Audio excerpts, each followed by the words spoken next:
My name is Kimberly Kelly. I left the world of news in search of ditching sound bites for conversation.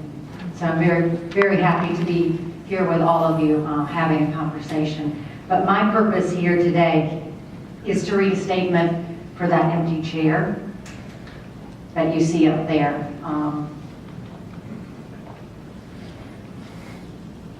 We're going to say that this statement comes from William. The person's name is not William.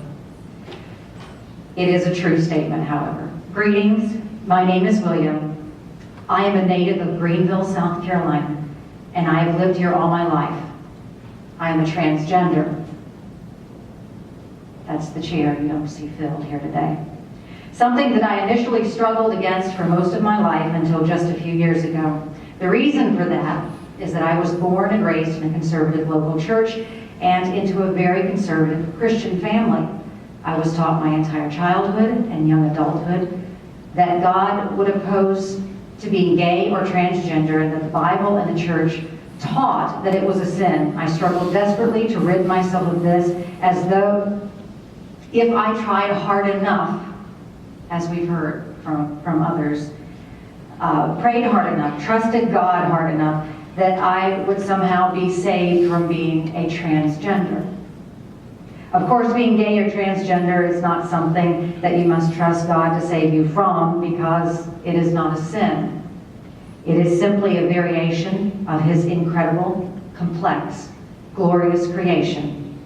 In the end, God did not save me from being transgender. Instead, He delivered me from destroying myself, because I initially believed the misinformation that I had been taught my whole life, that He also saved my faith, that I am His forever as a Christian, and not lost to despair because of the hatred and misjudgment of the system I grew up in. I found a church that accepted me as God does.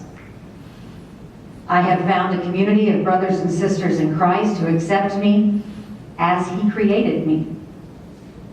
However, I still live in a larger community in which I do not feel safe because of the rampant transphobia, hatred, and ignorance. I avoid my former church and even some family members, because they still do not understand that God has created all of us as we are, and yet people in the congregation that I grew up in are still my family and part of my heart forever. It is a painful, heartbreaking situation. And this is why tonight you look at an empty chair, because I live in fear of the misjudgment, sometimes hatred, and possible danger as a transgender person here in my own hometown. And with great pain, I finally decided it was safer still to stay away at this time.